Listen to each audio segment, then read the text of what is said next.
Hello friends, welcome to my YouTube channel. इस video में हम 2020 का जो 8 जनवरी को यूपी टेट का पेपर हुआ था उसमें पेपर 2 का सीडीपी पार्ट का क्वेश्चन देखने वाले हैं। दोस्तों, इस सीरीज में हम यूपी टेट, सी टेट और डीएलएड के प्रीवियस ईयर पेपर सॉल्व करेंगे। तो यदि आप इस चैनल पर नए हैं तो चैनल को सब्सक्राइब जरूर कीजिएगा ताकि ये सारे क्वेश्चन जो हैं प्रीवियस ईयर के वो आप देख सकें और उससे आप सॉल्व कर सकें। पहला क्वेश्चन आप यहाँ पे देख पा रहे होंगे, निम्नलिखित में से कौन सा अभिक्रमित अनुदेशन का सिद्धांत नहीं है। अभिक्रमित अनुदेशन का इंग्लिश नेम होता है programmed learning. Programme learning Skinner के द्वारा दिया गया था। इनका पूरा नाम होता है BF स्किनर। इन्होंने जो सिद्धांत दिया है उसका नाम पुनर्बलन का सिद्धांत है। और अभिक्रमित अनुदेशन का मतलब होता है कि किसी भी टॉपिक को आप छोटे छोटे पदों में डिवाइड करके समझें। सक्रिय अनुक्रिया का सिद्धांत इनके सिद्धांत का दूसरा नाम होता है। तो ऑप्शन नंबर 1 करेक्ट हो जाएगा। चलिए नेक्स्ट क्वेश्चन देखते हैं। थॉर्नडाइक के उद्दीपक अनुक्रिया सिद्धांत यानी कि SR थियरी में सीखने की प्रक्रिया में क्या महत्वपूर्ण नहीं है। SR थियरी यानी कि स्टिमुलस और रिस्पॉन्स। स्टिमुलस ये तो इम्पोर्टेंट है ही, अंतर्नोद भी इम्पोर्टेंट है, अभिप्रेरक भी इम्पोर्टेंट है। ये क्रिया प्रसूत व्यवहार यानी कि ऑप्शन नंबर ए जो है स्किनर की थियरी से रिलेटेड है। ये थॉर्नडाइक की SR थियरी में इसका कोई महत्व नहीं है। तो ऑप्शन नंबर ए हो जाएगा आपका करेक्ट। क्वेश्चन नंबर 3 देखते हैं। निम्नलिखित में से किस प्रकार के अधिगम को गेने ने अपनी अधिगम सोपानकी में सर्वाधिक निम्न स्थान पर रखा है।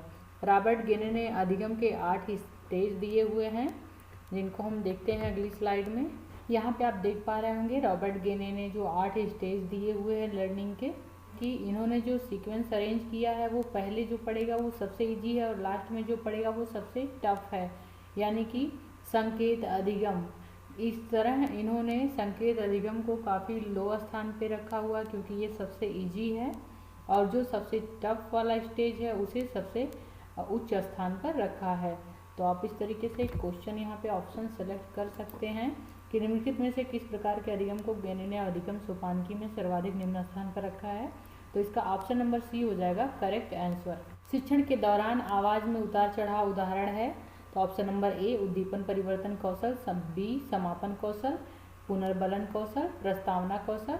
तो इसका करेक्ट ऑप्शन जो है वो ए है उद्दीपन परिवर्तन कौशल। यानी कि जब भी आप क्लास में शिक्षण प्रक्रिया कर रहे होते हैं तो आवाज़ में टीचिंग के दौरान कुछ भी उतार चढ़ाव थोड़ा थोड़ा आता रहता है तो उसे उद्दीपन परिवर्तन कौशल कहा जाता है। नेक्स्ट क्वेश्चन, निम्न में से कौन सा संप्रेषण प्रक्रिया का तत्व नहीं है। तो संप्रेषण प्रक्रिया का तत्व माध्यम होता है, प्रतिपुष्टि भी होती है, अंतःक्रिया भी होती है। पुनर्बलन संप्रेषण प्रक्रिया का तत्व नहीं है। तो ये आपका ऑप्शन करेक्ट हो जाएगा। नेक्स्ट क्वेश्चन देखते हैं। मंदित मना बालकों की शिक्षा हेतु कौन सा उपागम उपयुक्त कहा जा सकता है। बच्चों में कुछ स्लो लर्नर होते हैं जो बहुत धीरे धीरे धीमी गति से सीखते हैं, तो उन्हें नॉर्मल टीचिंग में समझ में नहीं आता, उन्हें कुछ दिक्कत महसूस होती है। तो उसके लिए आप इसमें से कौन सा ऑप्शन सेलेक्ट करेंगे जिससे मंदित मना बच्चों को आसानी से पढ़ाया जा सके, समझाया जा सके। तो पहला व्यक्तिगत अनुदेशन, ये सही हो सकता है। उच्च स्तरीय पाठचर्या, ये नहीं सही है। संवर्धन उपागम, ये भी करेक्ट नहीं है। त्वरण उपागम, ये भी करेक्ट नहीं है। तो इसका करेक्ट आंसर हो जाएगा व्यक्तिगत अनुदेशन, यानी कि व्यक्तिगत रूप से ऐसे बच्चों को पढ़ाया जाए तो वो काफ़ी अच्छे तरीके से लर्न कर सकेंगे। यहाँ पे आप देख सकते हैं संचार के तत्व दिए हुए हैं, इसे आप चाहें तो नोट डाउन भी कर सकते हैं। नेक्स्ट क्वेश्चन देखते हैं। इनमें से कौन सा कथन सत्य नहीं है, यानी कि इसमें से 4 ऑप्शन में से 3 कथन सत्य हैं, 1 गलत है। तो हमें सत्य छांटना है और असत्य छांटना है। ऑप्शन नंबर ए सीखना व्यवहार परिवर्तन की एक प्रक्रिया है, ये सही बात है। शिक्षा एक लक्ष्य उन्मुख प्रक्रिया है, ये भी करेक्ट सेंटेंस है। विकास एक मात्रात्मक प्रक्रिया है, यह करेक्ट नहीं है क्योंकि विकास को किसी भी तरीके से मेजरमेंट नहीं किया जा सकता। वहीं दूसरी तरफ वृद्धि को आप मेजरमेंट कर सकते हैं। वृद्धि एक जैविक प्रक्रिया है, ये भी सही कथन है। तो इसका ऑप्शन हो जाएगा करेक्ट सी। 8वां क्वेश्चन देखते हैं। क्षेत्र विशेष में बालक की विशिष्ट योग्यता तथा विशिष्ट क्षमता को क्या कहते हैं। तो मूल्य ये नहीं कहते हैं, रुचि भी नहीं कहते, अब प्रेरणा भी नहीं कहते, तो अभिक्षमता यानी कि एप्टीट्यूड कहते हैं क्षेत्र विशेष में बालक की विशिष्ट योग्यता को। नेक्स्ट क्वेश्चन देखते हैं, ब्रूनर की प्रतिबिंबात्मक अवस्था पियाजे की संज्ञानात्मक विकास की किस अवस्था से मिलती जुलती है? ब्रूनर की प्रतिबिंबात्मक अवस्था को आइकॉनिक स्टेज भी कहते हैं और जीन पियाजे जी के पूर्व संक्रियात्मक अवस्था यानी कि प्री ऑपरेशनल स्टेज जो होता है 2 से 7 वर्ष का, तो इसकी अवस्था ब्रूनर के आइकॉनिक स्टेज यानी कि प्रतिबिंबात्मक अवस्था से मिलती जुलती है। आपका करेक्ट ऑप्शन हो जाएगा डी। नेक्स्ट क्वेश्चन देखते हैं, निम्न में से कौन व्यक्तित्व के गुण सिद्धांत से संबंधित नहीं है? हेंस जर्गन आइसेंक जो हैं वो व्यक्तित्व के सील गुणों से सिद्धांत कथन दिए हुए हैं, रेमंड कैटल भी दिए हुए हैं, गार्डन अल्पोर्ट भी दिए हुए हैं, लेकिन सिगमंड फ्रायड ने मनोविश्लेषणवाद का सिद्धांत दिया है, लेकिन सील गुण सिद्धांत के बारे में इन्होंने कुछ विशेष नहीं कहा है। तो इस स्लाइड में आप देख सकते हैं करेक्ट आंसर क्या हो जाएगा, ऑप्शन नंबर ए यानी कि सिगमंड फ्रायड। अगला क्वेश्चन देखते हैं, सृजनात्मक समस्या समाधान की वह अवस्था जिसमें व्यक्ति असंगत सूचनाओं पर ध्यान नहीं देता उसे कहते हैं, तो उसे उद्भवन कहते हैं। नेक्स्ट क्वेश्चन, बोली जाने वाली भाषा की सबसे छोटी इकाई होती है, ये सबसे इजी क्वेश्चन है, इसका ऑप्शन हो जाएगा ध्वनिग्राम। नेक्स्ट क्वेश्चन देखते हैं, निम्न में से किस प्रश्न द्वारा सृजनात्मक चिंतन को सर्वाधिक अच्छे ढंग से अनुमानित किया जा सकता है? तो ये क्वेश्चन इस पे बेस्ड है कि आप बच्चों से कौन सा क्वेश्चन पूछेंगे कि उन्हें जवाब देते समय उनके अंदर सृजनात्मक कैपेसिटी को आप अच्छे से आकलन कर पाएँ। तो यदि आप बच्चे से पूछेंगे इसे कौन बता सकता है, तो इसका आंसर बहुत ही नॉर्मल सा है, एक शब्द में 2 शब्द में ही इसका आंसर हो जाएगा। तो ये सेंटेंस सही नहीं है, ये प्रश्न आप नहीं पूछ सकते सृजनात्मक चिंतन के लिए। इसे कितने भिन्न तरीकों से हल किया जा सकता है, ये प्रश्न पूछा जा सकता है, क्या आप इसका उत्तर बता सकते हैं? ये भी सही प्रश्न नहीं है बच्चों में सृजनात्मकता विकसित करने के लिए। सही उत्तर बताएं, ये भी सही नहीं है। तो इसका सही आंसर जो है वो ऑप्शन नंबर बी है। नेक्स्ट क्वेश्चन देखते हैं, सूक्ष्म शिक्षण क्या है? मूल्यांकन शिक्षण नहीं, अवश्रेणीय शिक्षण ये भी नहीं है, प्रभावशाली शिक्षण ये करेक्ट ऑप्शन है आपका। माइक्रो टीचिंग एक प्रभावशाली टीचिंग है जो कि अब बीएड और बीटीसी के दौरान इससे बहुत ही अच्छे से परिचित हुए होंगे। अगला क्वेश्चन देखते हैं, यहाँ पे कुछ मनोवैज्ञानिक के नाम दिए गए हैं और यहाँ पे इनके द्वारा प्रतिपादित सिद्धांतों का नाम दिया गया है। आप इसे मैच कराएं और यहाँ ऑप्शन में से करेक्ट ऑप्शन सेलेक्ट करें। तो चलिए देखते हैं, हल ने कौन सा सिद्धांत दिया हुआ है? प्रणोद अवकलन का सिद्धांत, मैकडूगल ने मूल प्रवृत्ति का सिद्धांत दिया हुआ है, फ्रायड ने मनोविश्लेषणवाद का सिद्धांत दिया हुआ है, मैस्लो ने अभिप्रेरणा की आवश्यकता का सिद्धांत दिया हुआ है। तो चलिए ऑप्शन में देखते हैं, ए का 4 है तो ये गलत है, इन तीनों में से अब देखेंगे। बी का 2 है तो बी का 2 इसमें भी है, इसमें भी, इसमें नहीं है। और सी का 3 है, सी का 3 किस में है? इसमें। ये आपका करेक्ट आंसर हो जाएगा। अगला क्वेश्चन देखते हैं, निम्नलिखित में से कौन सा समूह सृजनात्मकता के तत्वों के संबंध में सही है? या सृजनात्मकता के जो तत्व हैं उनमें सही संबंध किस ऑप्शन में आप देख पा रहे हैं? तो इसके लिए हम एक अगली स्लाइड देख लेते हैं। यहाँ पे all Torrens work in creativity, Torrens the father of creativity, यानी कि टॉरेंस को सृजनात्मकता का जनक कहा जाता है।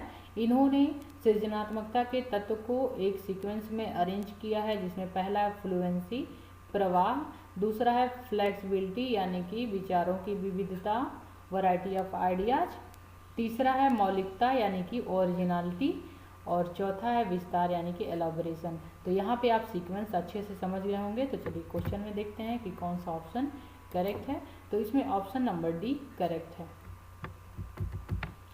नेक्स्ट क्वेश्चन देखते हैं, एक 4-5 वर्ष के बालक में अपने पिता की अपेक्षा माता के प्रति अत्यधिक प्रेम की भावना विकसित हो जाती है। बालक के व्यवहार में होने वाले इस परिवर्तन को फ्रायड द्वारा क्या नाम दिया गया है?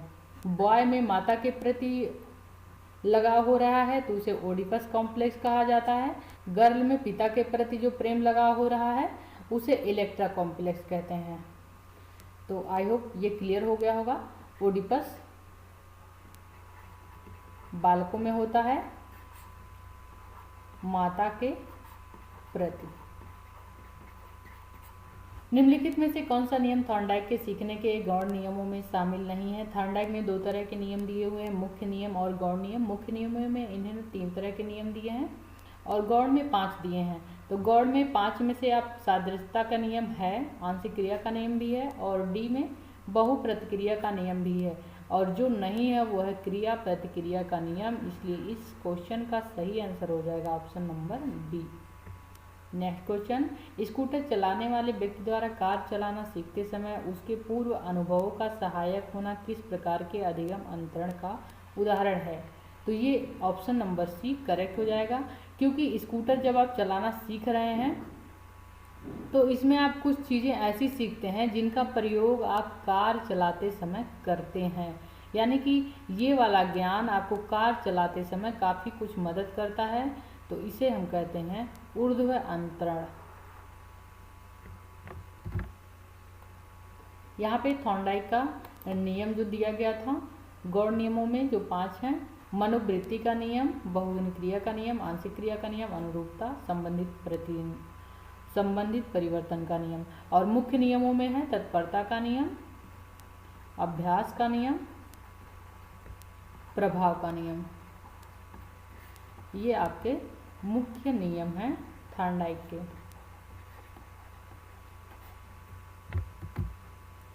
नेक्स्ट देखते हैं, संप्रेषण संबंधी अक्षमता है। तो यहाँ पे जो भी है चलिए उसको हम एलाबोरेट करते हैं। डिसलेक्सिया पठन संबंधी अक्षमता होती है जिसमें बच्चे W और M में कंफ्यूज हो जाते हैं, और डिसकैलकुलिया गणितीय अक्षमता होती है जिसमें बच्चे कैलकुलेशन नहीं ठीक से कर पाते हैं।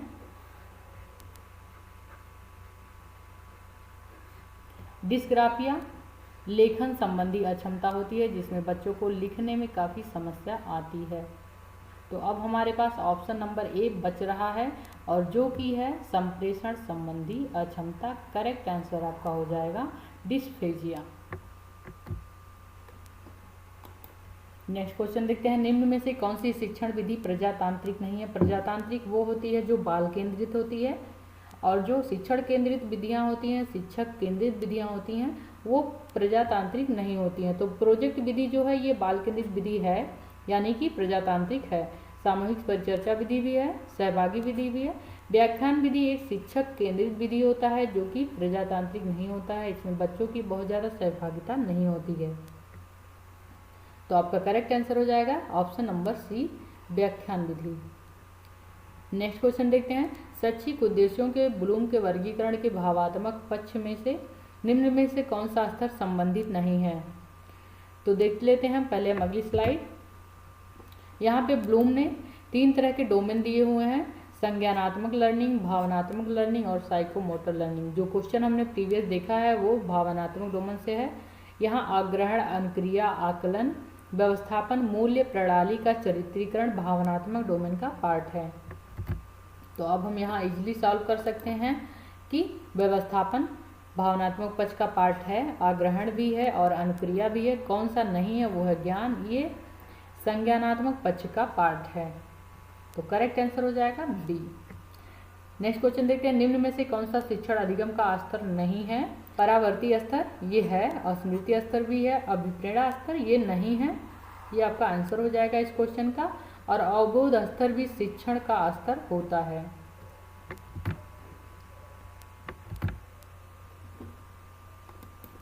चलिए नेक्स्ट क्वेश्चन देखते हैं, अधिगम प्रक्रिया उद्दीपन और के बीच की संगति है, पूर्व अनुभव के बीच की संगति है नहीं, पशु के बीच की संगति है नहीं, व्यवहार के बीच की नहीं। अधिगम प्रक्रिया उद्दीपन अनुक्रिया का उद्दीपन एवं अनुक्रिया के बीच की संगति है। तो ऑप्शन नंबर सी आपका करेक्ट हो जाएगा।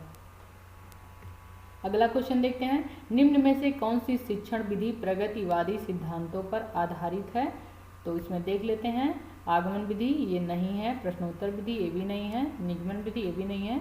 करेक्ट आंसर आपका है समस्या समाधान विधि प्रगतिवादी सिद्धांत पर आधारित है।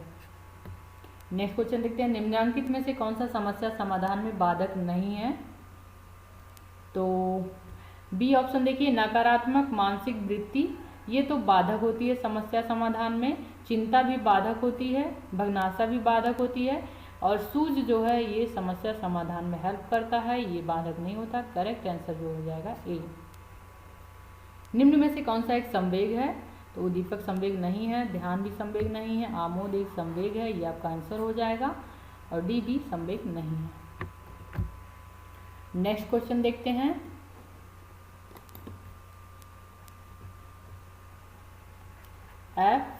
FIACS के साथ मूल रूप से कौन संबंधित है? इसका फुल फॉर्म होता है फ्लैंडर इंटरैक्शन विश्लेषण श्रेणी प्रणाली। फ्लैंडर ने इस प्रणाली में सभी घटनाएं जो कक्षा में होती हैं उन्हें 3 वर्गों में वर्गीकृत किया हुआ है। ये है शिक्षक चर्चा, छात्र चर्चा और चुप्पी अथवा भर्म। तो आप इजीली समझ गए होंगे कि ये जो है मूल रूप से फ्लैंडर से संबंधित है। इसका करेक्ट ऑप्शन है फ्लैंडर।